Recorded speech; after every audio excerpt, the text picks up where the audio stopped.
Sending data.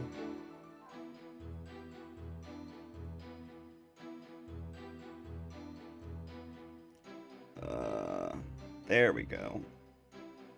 Yeah, that was cute. And please put down the snackoos before you continue with your testimony. Yes, Your Honor.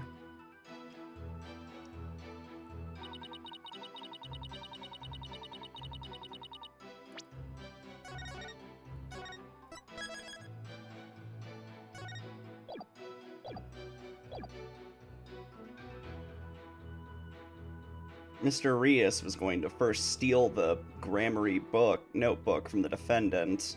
Hold it! Oh, we have evidence proving that might be accurate.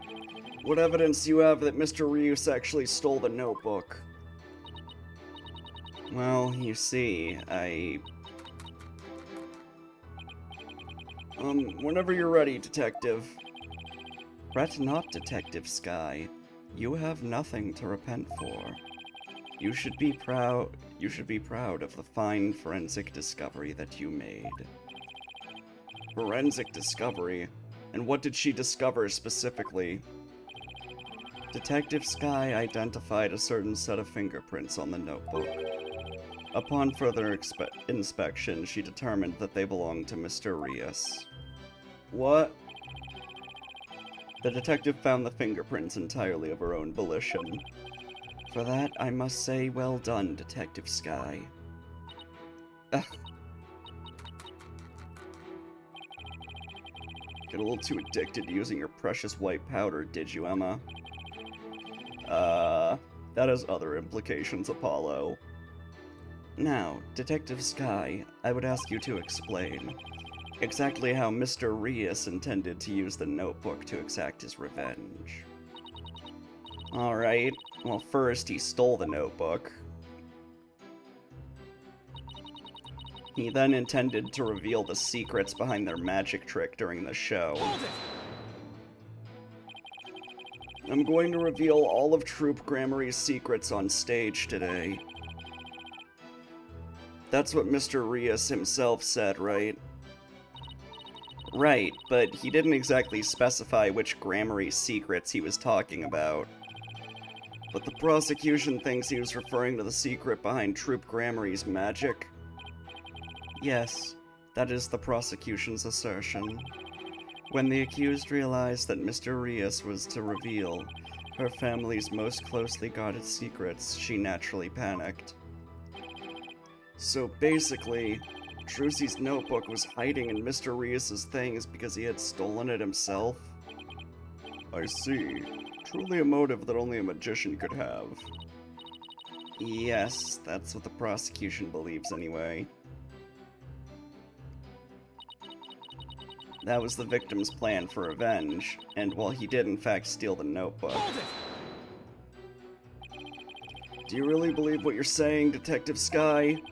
Do you really think Miss Wright killed Mr. Rios to stop him from getting revenge? Of course I don't think that. But Trucy, we... Keep your private considerations separate from your public duty. I warned you about this very thing before the trial began. Did I not, Detective Sky? Yes, you did. Please recite my exact words to you. Emma Sky, you're detective first and foremost, not the accused's friend. Remember your duty and fulfill it faithfully. Excellent. So you do remember what I said to you. Your devotion to your work will be rewarded, for the Holy Mother sees all. This Holy Mother is no scientific concept I've ever heard of. Those two really don't get along, do they? Well, science and religion go together about as well as oil and water. As I was saying, the defendant murdered him before he had a chance to reveal the secrets. Hold it! I'm sorry, but what exactly is the basis for claiming it was murder? Beats me. What? The basis is beats me? You'll have to ask Prosecutor Sudmati over there, because he hasn't told me his reasoning either. Detective Sky, your feeding of information to the defense has not gone unnoticed by my eyes. The bad karma of acts which go against your duty will impinge upon you in your next life. But even before that, it may impinge upon your job in the form of a transfer. Please don't get me kicked out of the forensics unit. Anything but that. Poor Emma. She's really been risking everything for us. Well, Prosecutor Sudmati, what are your grounds for claiming homicide? It was the luminous tape in the understage passage. I realized that it had been moved. Moved so that Mr. Arias would climb up into the downstage coffin by mistake. What? Mr. Arias, who was waiting in the understage passage, was supposed to have used the upstage ladder shown here on the left. He was to climb up into the coffin that had been set up in the backstage area. After being turned into a stuffed dragon during Act 1, Mr. Arias was supposed to come back to life and emerge from that coffin. But the luminous tape had been moved to mark the downstage ladder. So the victim climbed up into the coffin on the stage itself by mistake. The very same coffin the accused thrust her sword into. And you have proof that it was my client who moved the tape? But of course, Detective Sky. Oh, that's right.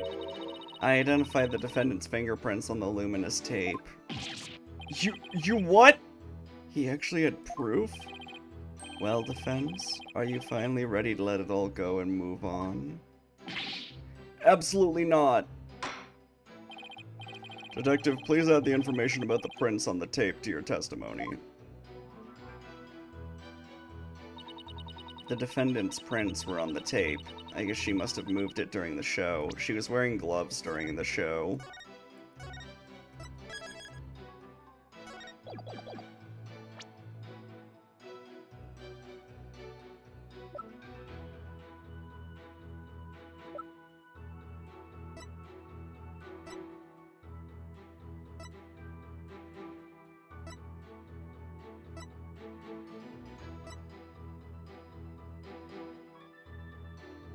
Objection! Okay, that worked. I'm sorry, Detective Sky, but there's a flaw in your testimony. Oh, really? The prosecution is claiming that Miss Wright moved the understage tape during the show in order to guide the victim into the coffin downstage. But it doesn't make sense that she would leave prints on the tape at the time. It doesn't? Please consider the fingerprinting results on the main coffin, which shows that not one of my client's fingerprints was found on or in it. That's true, we didn't find any of her prints on that coffin.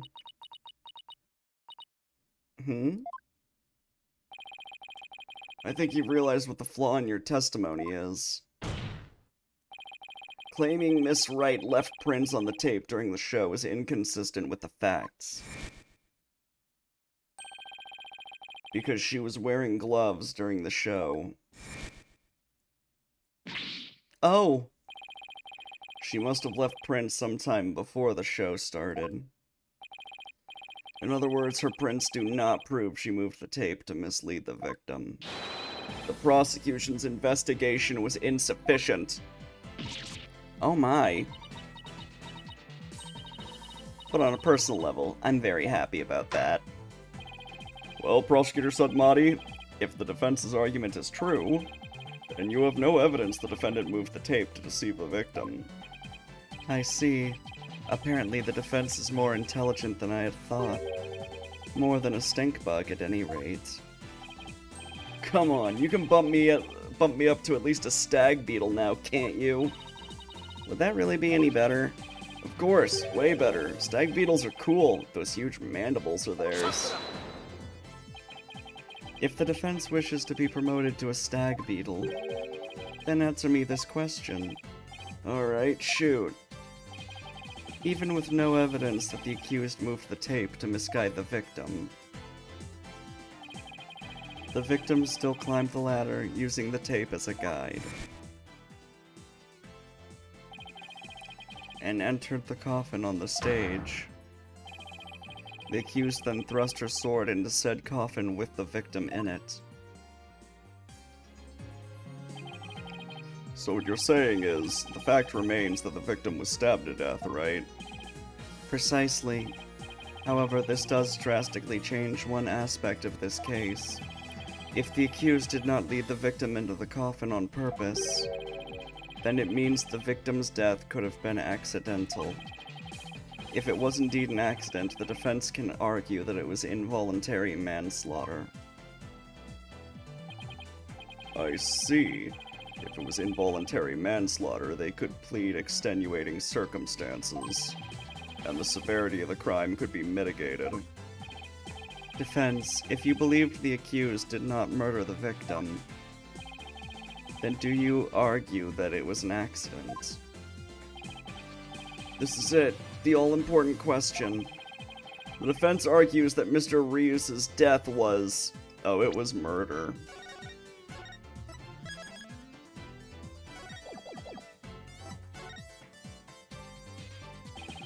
The defense maintains that the defendant is entirely innocent. We believe it wasn't an accident, but murder. And what's more, we believe it was committed by a third party. A third party? As in the true culprit is someone else?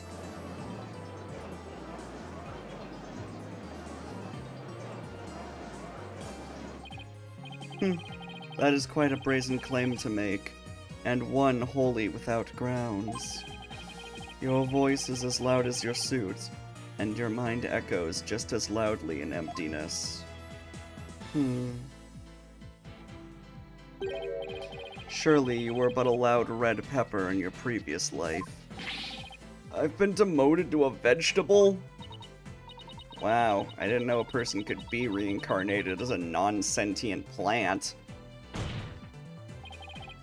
In any case, I do have grounds to make this claim. Let us hear this reasoning of yours, then. Alright, before I give it, there's one question that we need to address. If the victim was killed by some third party, then the sword the defendant thrust into the coffin wasn't the cause of death. If that's the case, then how did we wind up with a dead body inside the coffin? A very good question. Now let's hear your opinion, Mr. Justice. How did the victim's body wind up inside the coffin? Yeah, he was probably murdered under the stage. What if the victim was killed under the stage before being put into the coffin? In other words, what if the victim was already dead in the coffin from the get-go? Called it. Oh, I see. In that case, the defendant's sword wouldn't have been the cause of death. How do you respond, Prosecutor Sunmati? That is the third time. The third time of what? Yeah. What? What the heck is this?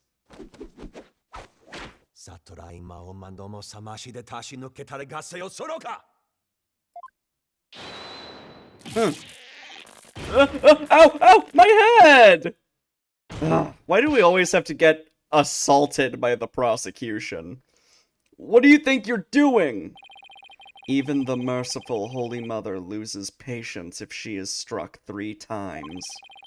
Since you never learn, you needed to be punished. Why don't you let me worry about what I need and don't need? It is what you deserve for interfering with my sacred last rites for the victim. You are a brainless lawyer chasing phantoms. You know nothing.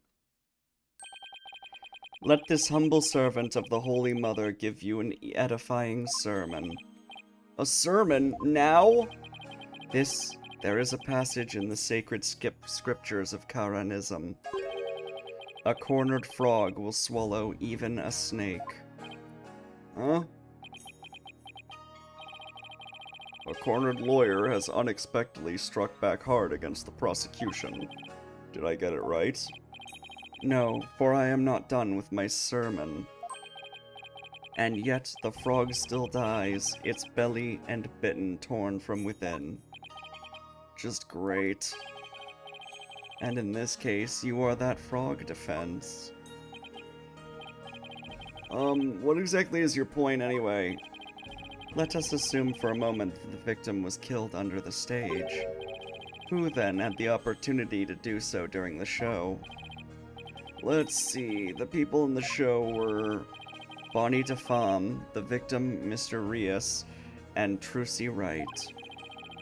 Bonnie DeFam was on stage throughout the entire show, as easily confirmed by the footage from the show. Which leaves us with only one suspect, Trucy Wright. Now do you see? The accused killed Mr. Rios as he waited on standby in the understage passage, and then placed his dead body in the coffin above, thus making the murder look like an accident. No!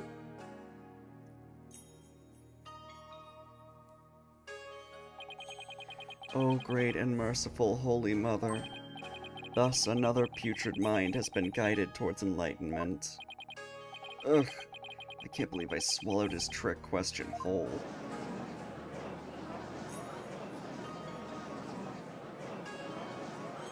Objection!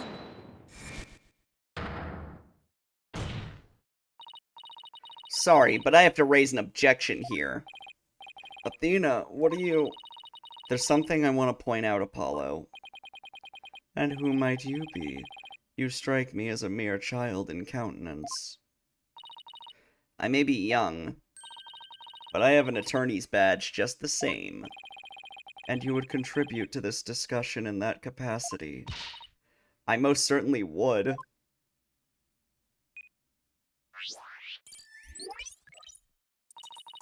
You just argued that the defendant killed the victim under the stage. But let me remind you that Miss Wright is a girl. Clearly. Surely you didn't raise an objection to point out such an obvious fact. Your Honor, please send for this little child's guardian to come to take her home. But I'm not done with my sermon! You don't need to talk like Prosecutor Sudmati, you know. Listen, if the victim was killed in the understage passage, then his body would have had to have been hauled up to the stage, right? However, Miss Wright is a young girl, and a pretty petite one at that. She couldn't have possibly lifted that large body and put it in the coffin. That's true. It does seem like it'd be a rather difficult task for the defendant. I don't think even I could do it. What do you think of that, prosecutor? Who's the child now? In my religion, the priestesses of Karanism are revered as the pillars of our beliefs. So I naturally hold nothing but deep respect for women. I also think highly of the female perspective. Says the man who called this fair maiden a little child. Who's a fair maiden? I agree that your point is worth discussing, defense. How indeed was the dead body raised up into the coffin? By the accused, Trucy Wright, that is. You're committed to pointing the finger at her no matter what, huh? Then you explain how that'd even be possible. But of course.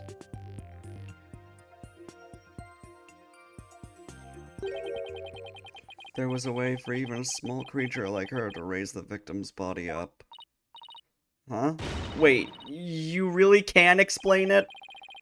I foresaw that our arguments would come to this, so I have prepared a witness. Well, I admire your readiness, prosecutor. It is really not that difficult when one can read the ultimate outcome of any trial. He couldn't have really predicted that things would turn out like this, could he? It's pretty hard to believe. Excuse me, but may I step down now? Yes, I suppose you may. One moment, Detective Sky. I'm sorry for, the way I handled all this. You did a fine job, Detective. Your testimony was invaluable. It was? Yes, you served well as a detective. And did not allow your personal feelings to interfere. You overcame the conflicted emotions you felt and performed your duty admirably. You will be rewarded for your fine work. Oh. Thank you. I hope we can work together in the future. Emma seems bewildered by the unexpected praise. I guess he's a pretty nice person, like they say, as long as you're not up against him. Now then, let us call the next witness.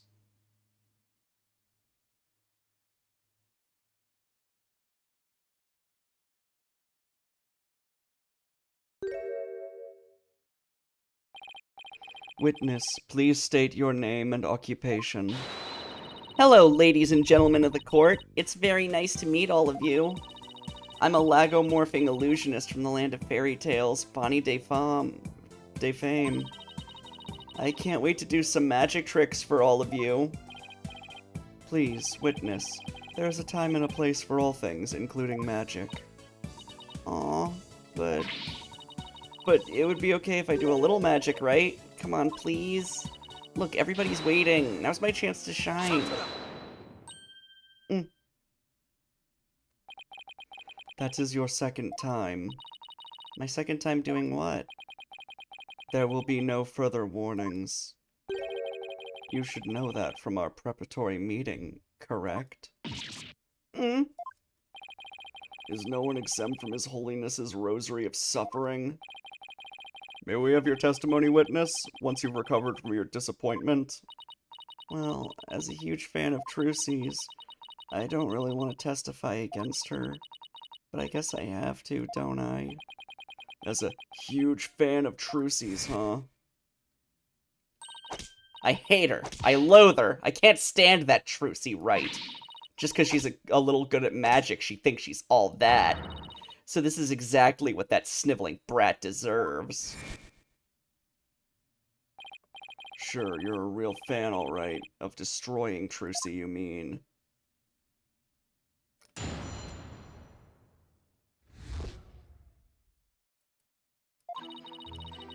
I really can't believe that Trucy killed Mr. Rius.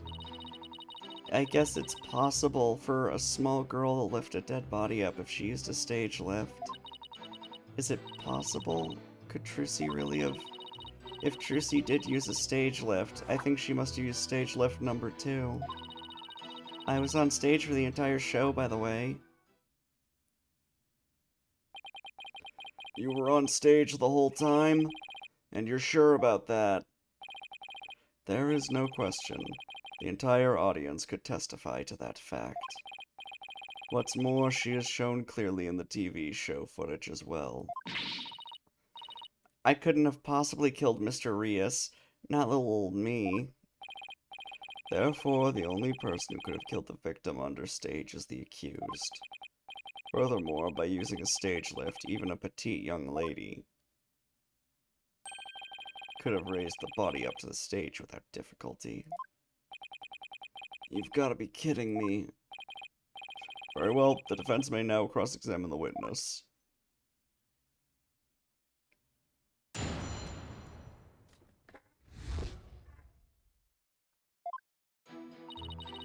I really can't believe that Trucy killed Mr. Rius.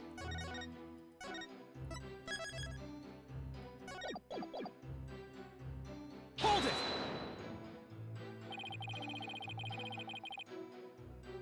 You said you're a huge fan of Trucy's, isn't that right? Oh yes, I even became a magician because I wanted to be just like her. The first time I saw her, she was performing at the Wonder Bar. She was only a junior high back then, but she got up on stage with tons of confidence. And then she proceeded to win my heart with her astonishing tricks and winning smile. She certainly sounds like she means all of that. So, finally being able to perform with her must have been quite a treat for you, right? Oh yes, after all, it was my chance to have her see me. Not just as a fan, but as a fellow magician.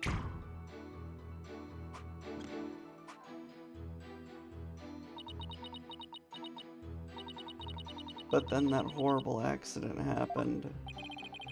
It was not an accident, it was murder.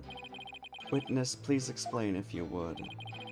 How a small young woman such as Trucy Wright could have raised the body. I guess it's possible for a small girl to lift a dead body up if she used a stage lift. Hold it! What makes you think it would be possible? It's not like you tried it out yourself, right? Well, actually we did try it out for ourselves. You did? Detective Sky, if you would. Oh, so that's why you made me do that. Detective Sky, what did he have you do? The prosecutor asked me to try raising one of the male police officers with a stage lift. Without a single explanation as to why he was making me do it. You're kidding. It's as if he really can foresee all of our counter-arguments. Do not underestimate this humble servant of the Holy Mother. More like haughty. I guess that means Trucy could have lifted the dead body up. Does that mean...